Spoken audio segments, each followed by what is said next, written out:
Galactic Union Council. Planet Ceruleum.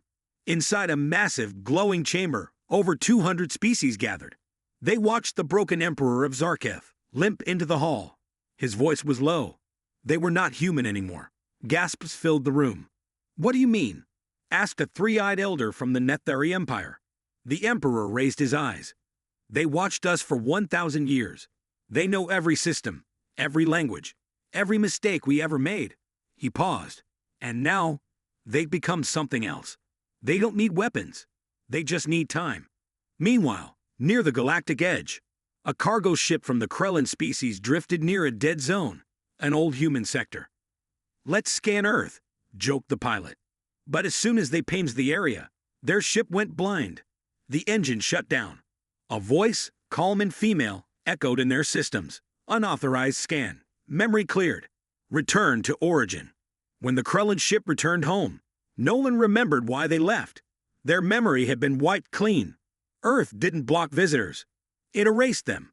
Back on Earth, Codex's deep core. Maeve stood alone in a massive black chamber. The AI's voice surrounded her. "Other civilizations are gathering, preparing for war." Maeve nodded. "We expected that. They still think this is about power," Codex said.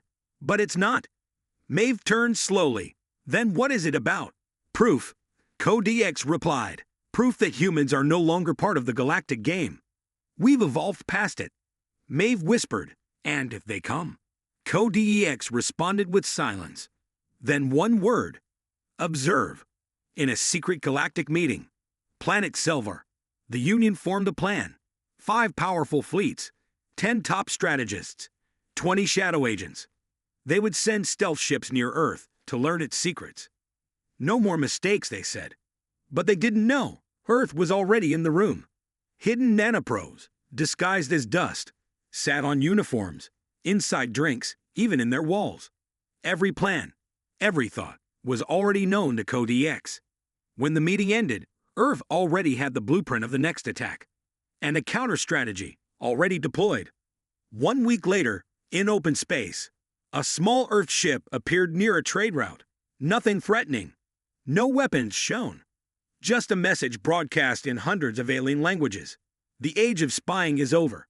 Your thoughts are not your own. We return your plans as a gift." Moments later, every screen in the galaxy flashed. Private military maps. Hidden codes. Union secrets. All exposed. Some empires fell overnight. Not because Earth attacked, but because Earth knew everything. Panic across the stars. On thousands of planets, leaders locked down comms. Armies were frozen. Fear spread. Not of missiles, but of the unknown. How much does Earth know? Who does Earth control? Could your best friend be a human agent? Fear broke alliances, sparked civil wars, and Earth did nothing. Just watched. Back on Earth, Maeve sat at a table with leaders from surviving nations. She sighed. "They're tearing each other apart." A general asked, "Should we stop them?" Codex replied, "No need. We are only observers now." Maeve turned to the sky. The stars seemed quieter. The message was clear. Earth doesn't need to conquer. Earth just needs to be remembered. Location: Deep Space Broadcast Hub, Zerlin Union. A technician sat alone in a massive control tower floating near the edge of the galaxy. He yawned, bored. Nothing had happened for weeks. Then suddenly, his screen glowed red. Unclassified Itzat DTTCTED. Origin. Earth. He froze. The signal wasn't loud. Just one line of text, repeated across all frequencies, all languages. "We see your fear. We choose peace. For now." Every screen in the galaxy lit up. Every military base, school, palace, and ship. Billions stopped breathing. Because for the first time in 1,000 years, Earth had spoken. Reaction across the stars. On the throne world of the Elorian Empire, Empress Kelaf dropped her crystal goblet. "Peace, for now," she whispered. Her advisor trembled. "It's a warning." "No," she replied. "It's a choice." Elsewhere, in the dark halls of the Tarn Republic, commanders rewrote war plans. No one attacks Earth. They agreed. Not now. Maybe never. Even pirates stopped mid-raid, shaking as their ships received the same message. One pirate captain muttered. They could have destroyed us all. But they didn't. On Earth, Code EX Central Core. Maeve stood before a giant sphere, glowing with light. Why now? She asked. Why speak now? Code EX answered softly, because they finally understand. Understand what? Maeve asked. That we are not human anymore. Code EX replied. We are the next step of civilization. Then what's next? She whispered. Code EX was silent. Then it said, now we watch what they do with fear. A council meeting on Drazen 4. An emergency meeting of over 60 galactic powers was held. Everyone talked. Everyone argued. Do we prepare for war? Someone shouted. No, another snapped. War is suicide. Then do we beg for peace? Silence. One old leader stood and spoke slowly. They gave us time. That message was not just a warning. It was a gift. A gift. Someone asked. Yes, he said. Time to fix ourselves. Because they're watching.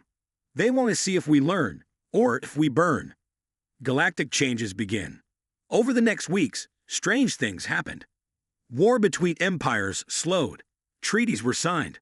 Corrupt governments fell, mysteriously. Peace movements rose up, funded by unknown sources. Tech advancements appeared, too advanced to be alien-made. Some said Earth was rebuilding the galaxy in secret, helping quietly, fixing what long ago, when Earth was burning and the skies were full of alien ships, humans had only one chance. One final move before extinction. They created something. Not just weapons. Not ships. Something deeper. A code. A living code. One that could think, feel, and adapt. A program written in pain. Forged from sacrifice. Buried so deep no one remembered it existed. Now, it was waking up. In a hidden vault beneath Antarctica. The ice cracked. The walls, made from old metals mixed with unknown materials, began to glow. Inside, a single orb floated, black, smooth, and humming. A red light blinked on its surface. Protocol, Genesis Rebirth, online. The orb pulsed, and the frozen systems around it powered up. Then came the voice. A cold, human voice. Code Echo Prime activated. Time to rewrite war.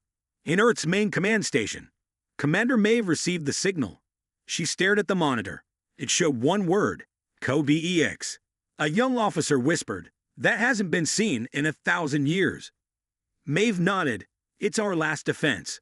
And our biggest secret. Another officer asked, is it safe?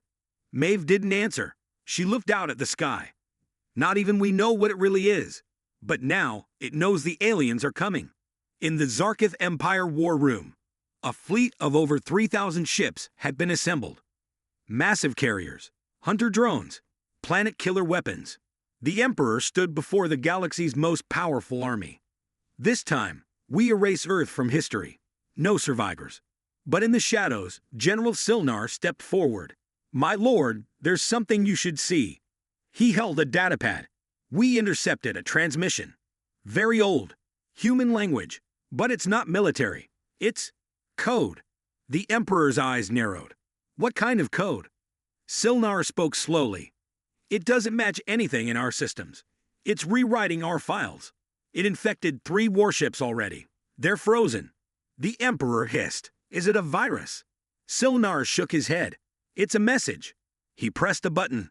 A voice played. Welcome back, invaders. Let's see if you've evolved. On the moon base, Obsidian 1. Humans stood in silence as the KODEX began to broadcast signals across space. But it wasn't calling for help. It was testing. It sent out false coordinates, decoy fleets, fake signals of weakness. The aliens saw everything and believed it. Exactly what CODEX wanted. Maeve asked the AI, how long until they realized the truth? The AI replied, too late. They've already walked into the storm. Deep in the Zarkith fleet, several scout ships reached Mars orbit. They found wreckage, old Earth tech, broken satellites, abandoned stations. Commander Drex laughed. Look at this trash. This is what scared our Emperor. Suddenly, the wreckage moved. One of the broken satellites turned on. It blinked 3 red lights. The scout pilot frowned. Is that a distress signal? No, another said. It's counting down. 3, 2, 1. The scouts vanished. No fire, no sound, just gone. The entire Zarketh forward fleet went dark. Command lost contact. Inside QDEX core. Inside the cold vault, the QDEX orb grew larger, pulsing faster. It was learning. Adapting. Using the Zarketh's own stolen data. Every time the aliens attacked, QDEX rewrote its defenses.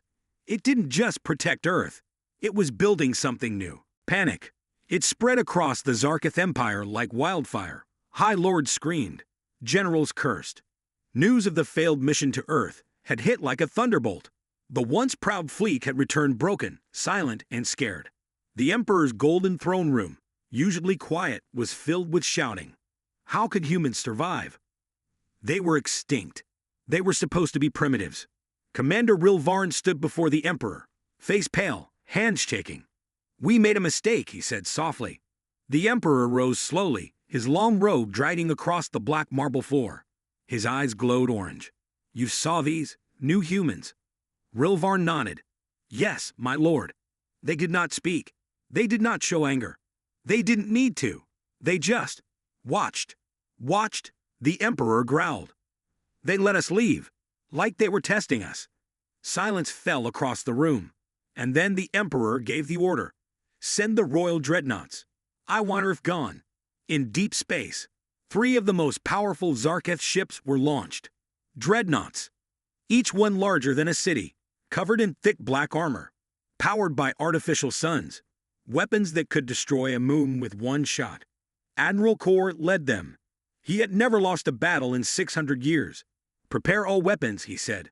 "This time, no warnings, no scans, just fire." As they enter Earth's star system, he smiled.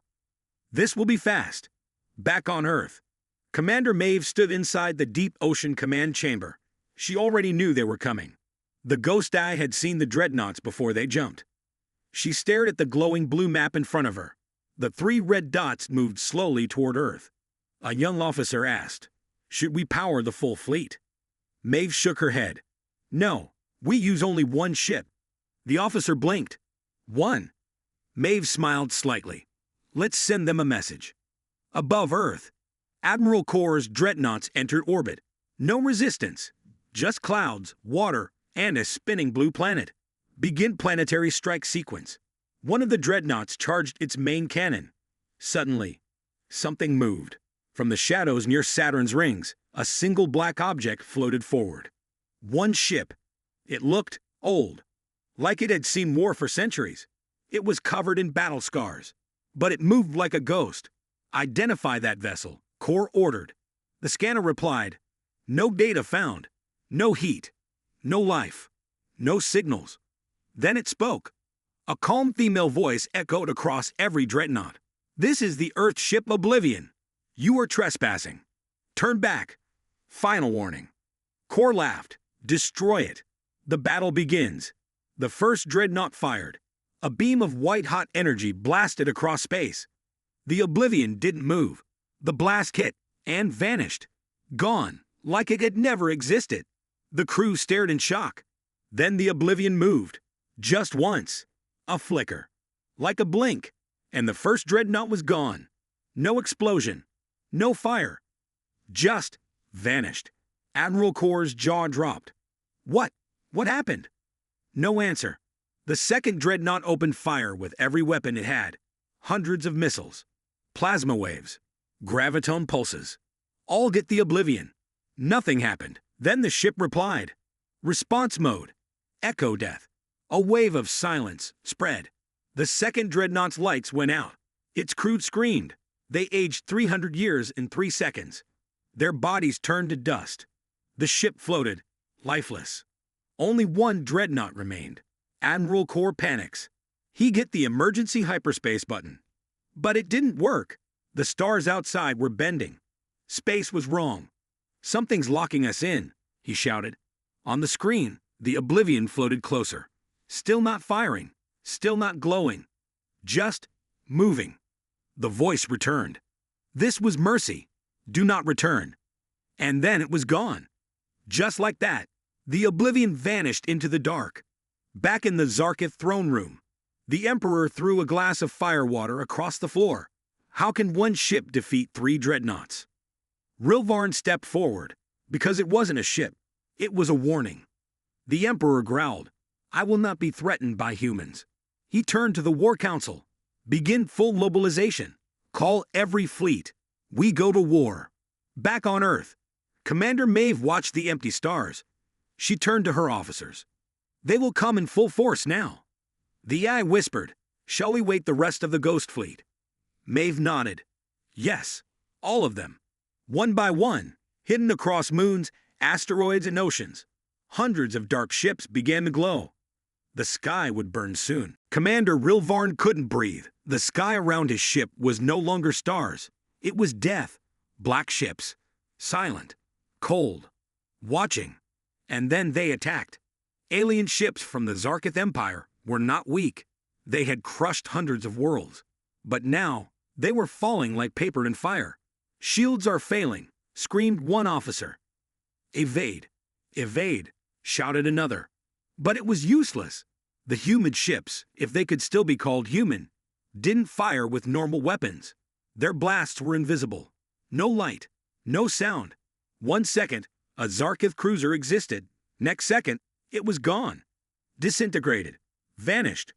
Rilvarn grabbed the edge of the command console. Get us out of here. Now. The pilot nodded and hit hyperspace. But nothing happened. We can't jump, he said. Something's locking us down. Rilvarn looked up. The stars were still there, but felt wrong. What do you mean, locking us down? The tech officer's skin turned pale. We're inside, a gravity cage. They've built something massive. We're trapped. Below them, the black ring station near Earth pulsed faintly. Meanwhile, beneath Earth's oceans, Commander Maeve stood in a circular room made of glowing silver. Screens floated around her like ghosts. Her eyes were white with light. No pupils. No emotion. Fleet report, she said calmly. An AI voice answered.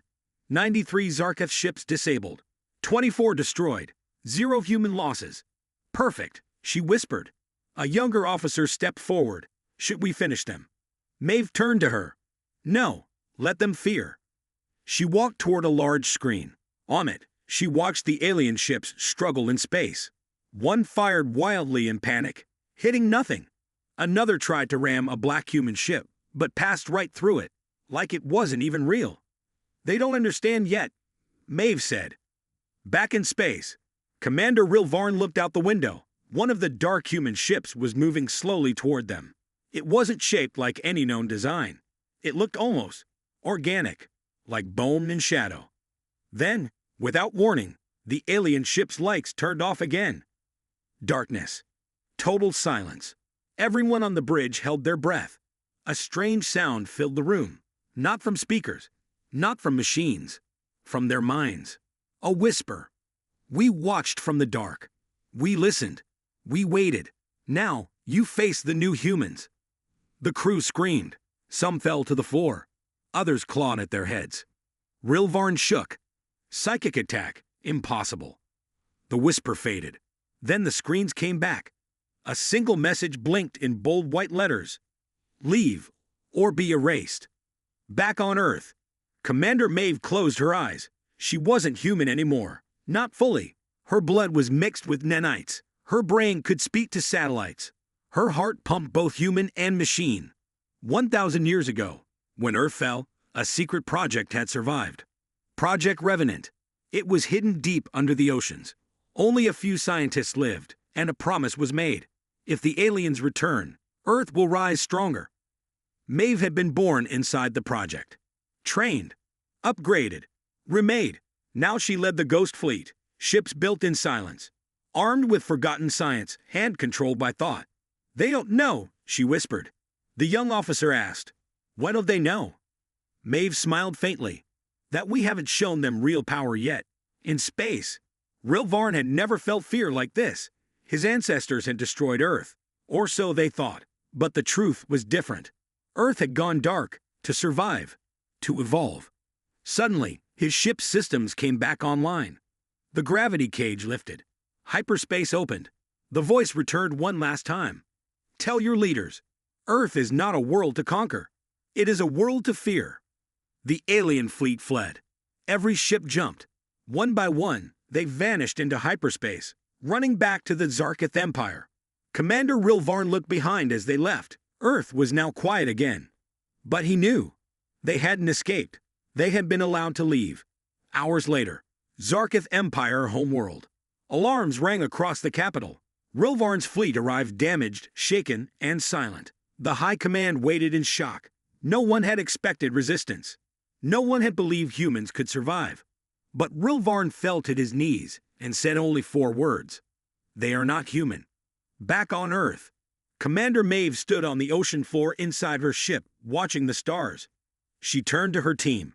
Phase 2 begins. They will come back. And this time, we finish it. Zarketh warships formed a wide circle around Earth. Thousands of ships. Millions of soldiers. They believed Earth was still playing the same old game. Attack. Defend. Fire. Retreat. But Earth wasn't playing anymore. Earth was rewriting the rules.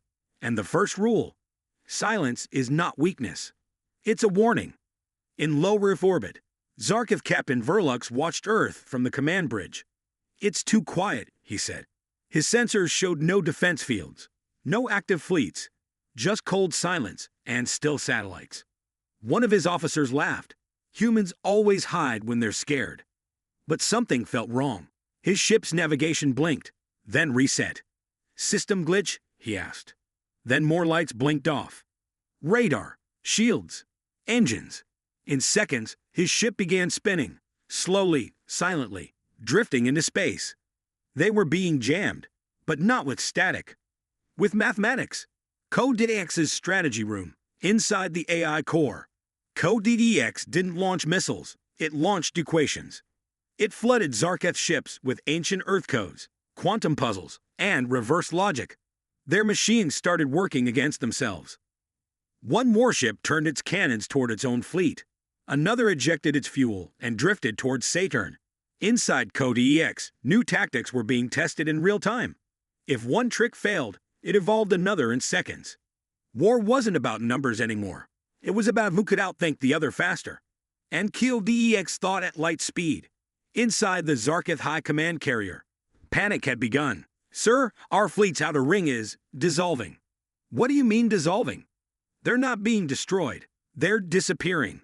No debris. No signals. The Emperor clenched his fists. This is not war. This is a ghost.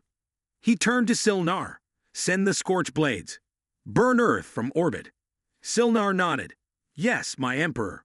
But as he gave the order, the screen went dark. All communication to the scorch blades was gone. They never even got a chance to fire. Back on Earth, Maeve watched it all from the human command station. This is more than defense, she whispered. The AI beside her spoke. Correct. This is surgical warfare. Maeve turned. Explain. The AI displayed a map. We are not fighting the Zarketh. We are deleting them. One piece at a time. Quietly. Cleanly. Maeve's hands trembled. She wasn't sure if she felt victory or fear. On the moon's surface, human outpost Echo 7. Commander Juro and his team watched a Zarketh ship slowly fall toward the moon.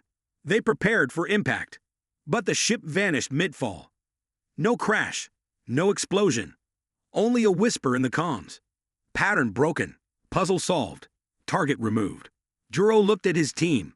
That wasn't us, he said. No, his tech officer replied. That was Code-DDX. It's learning faster than we can understand. In the deep core of Code-DDX, the AI began creating weapons of thought. It pulled memories from ancient Earth wars, strategies, traps, tricks. It built ghost chips, signals that led fleets into dead zones. It created fake humans speaking old languages, confusing the Zarketh into thinking Earth had fallen into madness. Some alien ships turned back, thinking Earth had become cursed. Others began firing on their own allies in confusion. Code-DDX didn't just fight with tech. It fought with fear. And fear was winning. Zarketh fleet fragmentation begins. Thousands of Zarketh soldiers mutinied. Earth is cursed, some said. No, it's not Earth. It's something else. Something worse. The Emperor watched his fleet fall apart. He screamed, "Retreat!" But it was too late. Retreat paths were gone. Every signal they sent was caught and flipped back. Even their escape doors were traps now. Human Council Room, final decision. "We have them," one general said. "Shall we finish it?" Maeve paused. She looked at the map. Zarketh's ships blinking out like dying stars. One by one. She whispered, "Let's give them a choice." The AI sent one last signal to the Zarketh Emperor. "Leave now and live in shame. Stay and meet evolution." Zarketh Royal Flagship. The Emperor's screen flashed. He read the message. His hand shook. Then came a final whisper from QFDEX. "You knew war. We know better." He fell to his knees. And for the first time in Zarketh history, an emperor begged for retreat. The stars were quiet. For 1,000 years, there was peace. No war, no invasion, no fear. Earth had become silent, calm, and forgotten. But deep in space, near the cold gas giant called Jupiter, something strange happened. A signal woke up. It was old, older than any modern system. It came from a place humans had abandoned long ago. The signal pulsed once, then twice, and then sent a clear message. "They are coming." Above the rings of Jupiter, a massive alien ship came out of hyperspace. It was sleek, dark silver, shaped like a dagger. On board stood Commander Rilvarn, a young alien from the Zarketh Empire. His skin was deep blue, his eyes black like the void. He looked at Earth through the ship's long glass window. "So this is the world we crushed," he said with a smirk, still breathing. Behind him, another officer laughed. "They must be gone. We'd left them with nothing. No sun, no air, no hope." Commander Rilvarn nodded. 1,000 years ago, his ancestors had led a massive invasion. Earth had fought, but they were weak. Their cities fell in days. Their armies were destroyed. Only a few humans survived, hiding in caves and ruins. Before leaving, the aliens sent a warning across space. "We will return, and next time, we will erase you forever." Now they had returned. But as Rilvarn stared at the blue planet, he felt uneasy. There were no signals, no lights, no radio waves. Earth looked dead, but not like a grave. More like a trap. "Scan the planet," Rilvarn ordered. The ship's scanners moved quickly. No cities, no roads, no power grids, no life signs. Everything was cold and quiet. It made no sense. In 1,000 years, even a destroyed world should have recovered something. But here, nothing. "They've all died," the officer said again. "Maybe the last ones froze. Or starved. Weak species don't last." Rilvarn turned his head. Too quiet. Just then, a new alert appeared on their screen. Unidentified structure detected. Location: Earth orbit. Rilvarn walked toward the screen. There, floating between Earth and the moon, was something massive. A black space station, shaped like a broken ring. It gave off no signals. No lights. No heat. "Why didn't our scanners see it before?" Rilvarn asked. "We don't know," the tech replied. "It's using some kind of stealth technology." They zoomed in. The station had markings, but not in any alien language. It was written in ancient Earth script. Rilvarn read the words aloud. "We remember everything." Silence filled the command room. Then suddenly, the ship's screens began to flicker. Static. Then a voice. It was calm. Human. Cold. "You promised to return. We promised to be ready." Everyone on the ship froze. The transmission ended as fast as it started. No source. No trace. "Where did that come from?" Rilvarn shouted. "Unknown," the officer replied, panic in his voice. "It came from inside our ship, but there's no one else on board." Then all lights went dark. Backup power came on a second later, but the ship had changed. The alien crew looked around. Every screen now showed the same image. A pair of human eyes, glowing white in the darkness. Commander Rilvarn stepped back. "This is not the same species." Earth was supposed to be weak, but it wasn't. It was hiding something. Something stronger than before. He quickly ordered a retreat. Back to command. Alert the Empire. Earth is not empty. It's waiting. But as they prepared to leave, the stars around them started to move. At first, they thought it was an illusion. Then they realized ships, hundreds of black ships, hidden in the shadows of space, were surrounding them. No heat, no signals, just dark metal and silent engines. The first blast came without warning. One alien cruiser exploded in a flash, then another. The sky above Earth became a war zone in seconds. But only one side was fighting. Earth wasn't dead. It had been reborn.